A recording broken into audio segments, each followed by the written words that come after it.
So, today we're diving into a really powerful book called Gold, Glory, and God by Aditya Satsangi. And this isn't just another history book.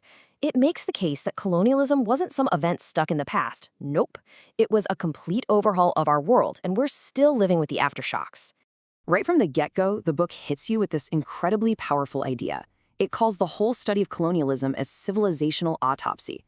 Think about that for a second. We're not just listing dates and names here. We're talking about a forensic examination, a dissection of how entire cultures and societies were systematically taken apart. That really sets a serious, critical tone for everything that follows. All right, so here's how we're going to break this down following the book's lead. First, we'll look at what it calls the destructive triad. Then we'll dive into the so-called Age of Discovery, which this book reframes as an age of destruction. We'll see how the world was exploited, how religion was used as a weapon, and then we'll get to the lasting impact, what it calls the enduring curse. And finally, the path forward, reclaiming native voices. Okay, so the core idea of the entire book really boils down to this one framework: gold, glory, and God. But here's the key thing. These weren't three separate motivations. It's not like you could pick one. The book argues they were intertwined, like strands of a rope, forming this destructive triad. They all work together, feeding off each other to power this whole era of conquest. Let's start with the first one, gold. It's easy to forget, but the book points out that a lot of European economies were kind of stuck, struggling under feudalism. So when these new lands were found, it was like a massive economic lifeline. And while they might have talked a big game about other things, the real driver, the engine behind the whole machine, was wealth, pure and simple. We're talking gold, spices, any resource they could get their hands on, and tragically, eventually, people themselves. And then you have glory. This was the ego, the ambition. Back then, how did you prove your nation was the best? Simple. You had the biggest empire. Monarchs were in this massive competition for bragging rights, and land was the prize. This is why explorers were treated like rock stars, They were national heroes, and it often didn't matter how brutal their methods were. Conquest was the ultimate status symbol. And the third piece of the puzzle, God. This one is crucial. This was the permission slip. Religion gave them the moral cover they needed. Think about it. The church literally declared that any lands not run by Christians were basically empty for the taking, and that the people living there were savages. So suddenly, what looked like invasion and theft could be reframed as a holy mission. It's a powerful tool. So when you put gold, glory, and God together, you get this destructive engine. And it completely flips the script on one of the most romanticized parts of our history books. The book makes a bold claim. The Age of Discovery wasn't really about discovery at all. It was about invasion. It was about finding civilizations that were already thriving and just overwriting them.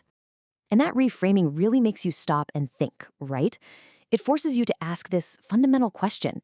Are we talking about an age of discovery, or should we be calling it the age of destruction? The words we use really matter because they shape how we see the entire story. And get this wasn't just some vague idea floating around. It was actual law. There was something called the Doctrine of Discovery. It was a formal decree from the Pope himself, and it essentially gave Christian rulers a legal and religious green light to go out and conquer. This doctrine became the bedrock, the legal foundation for centuries of colonization all over the planet. Okay, so that's the theory. Gold, glory, God. Now let's see how it played out in the real world. The book gives us some really hard-hitting case studies from different continents, and you can see just how devastating this formula was. First up, the Americas. The book doesn't mince words here. It calls it a civilizational apocalypse. The numbers are just staggering. The population went from maybe 100 million people down to almost nothing. And yeah, we always hear about disease, and that was huge, but it wasn't the whole story. The book lays it out. It was also forced labor, massacres, starvation, and a systematic effort to erase their culture, destroying temples, burning records, wiping out entire ways of knowing. Now let's turn to Africa. The book describes the Middle Passage with a phrase that just chills you to the bone: a floating graveyard. In this case, the gold they were after was people. Human beings turned into commodities, packed onto ships in conditions that are almost unimaginable. And the impact was catastrophic. It wasn't just about the millions of people who were stolen. It completely shattered the social and economic fabric of the continent for hundreds of years. But in Asia, things played out a bit differently. Why? Well, as the book explains, many Asian civilizations were powerful, they were wealthy, they had strong armies. You couldn't just roll in and take over. So the strategy had to be sneakier, more insidious. It was a slow burn takeover, using things like corporate power. Think of the East India companies, which were basically private armies, along with economic warfare and political games to gain control over time. Take India, for example. Before colonization, it was one of the richest places on Earth. The way wealth was extracted from there was incredibly systematic. This wasn't a simple smash and grab. It was a multi-pronged attack. They imposed crippling taxes, took apart the local education systems, and famously used divide and rule policies to pit local groups against each other, making them easier to control. So let's circle back now to that God part of the triad, because it's so important. The book really peels back the layers on this idea of the civilizing mission. And what it reveals is that this mission was often less about saving souls and a lot more about using religion as a tool, a weapon really, for building an empire. And the missionaries, they weren't just innocent spiritual guides. The book shows how they played a very practical role. In many cases, they were the tip of the spear. They would go in first, map out the land, learn the languages, and figure out the local politics, identifying weaknesses. And a huge part of their job was to frame native beliefs as pagan or evil, making it easier to replace them and soften the ground for a complete colonial takeover.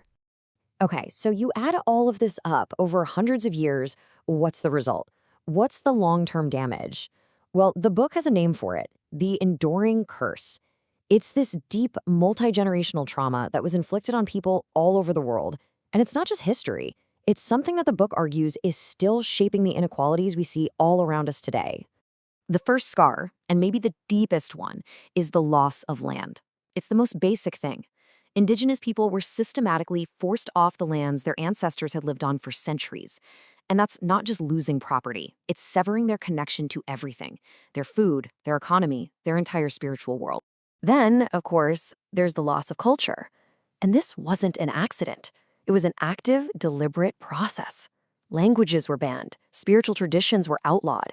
Entire libraries of knowledge, built up over thousands of years, were just gone, either intentionally destroyed or just left to wither away. And all of that leads right into a profound loss of identity. You see, the colonial education system was a masterpiece of psychological warfare. It was designed to produce people who were ashamed of their own heritage, who were taught that their own culture was backward, and that the colonizers' culture was the pinnacle of civilization.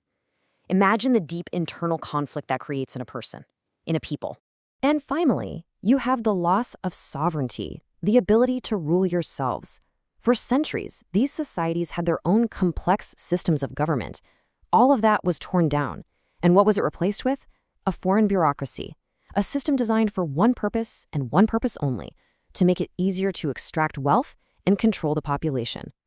Now, this is a really critical point the book makes. Colonialism didn't just stop when countries got their independence. It didn't just end. It changed. It evolved. Today, the argument goes, it continues through global economic institutions, through the dominance of Western media. It's the same old power dynamics, just dressed up in new clothes. They call it neo-colonialism. But after all that heavy, difficult history, the book doesn't just leave you in despair. Not at all. The final part is actually a powerful call to action. It's about looking forward, and it lays out a possible path for how these societies can begin to heal and take back what was lost. So, what's the roadmap to breaking the curse? Well, it starts with history, rewriting it from the perspective of the people who lived it, not the colonizers. Then, it's about actively bringing back languages, rituals, and traditions. It's about decolonizing the mind by changing the education system.